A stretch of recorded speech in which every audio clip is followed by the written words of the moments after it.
தூத்துக்குடி மாநகராட்சி பகுதி மக்கள் எந்த நேரமும் என்னிடமும் ஆணையரிடமும் தொடர்பு கொண்டு பேசலாம்.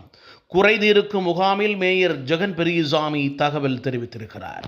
தூத்துக்குடியில் தமிழக முதலமைச்சர் மு.க. ஸ்டாலின் உத்தரவுக்கிணங்க மாநகராட்சி பகுதியில் உள்ள 4 மண்டல அலுவலகங்களிலும் புதன்கிழமை தோறும் பொதுமக்கள் குறைதீர்க்கும் முகாம் நடைபெற்று வருகிறது.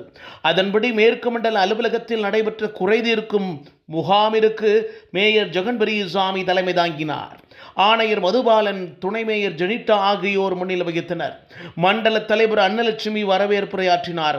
மேயர் ஜெகன் பெரியசாமி பேசுகையில், கடந்த ஆண்டு ஜூலை மாதம் 28ஆம் தேதி முதல் பொதுமக்களின் குறைதீர்க்கும் முகாம் 4 மண்டலங்களிலும் சுழற்சி முறையில் நடைபெற்று வருகிறது. இந்த மண்டலத்திற்குட்பட்ட 15 வார்டுகளையும் சேர்ந்த மக்கள் பயனடைகின்றனர்.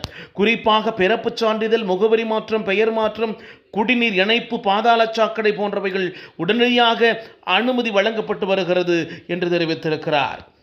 இந்த நிகழ்வில்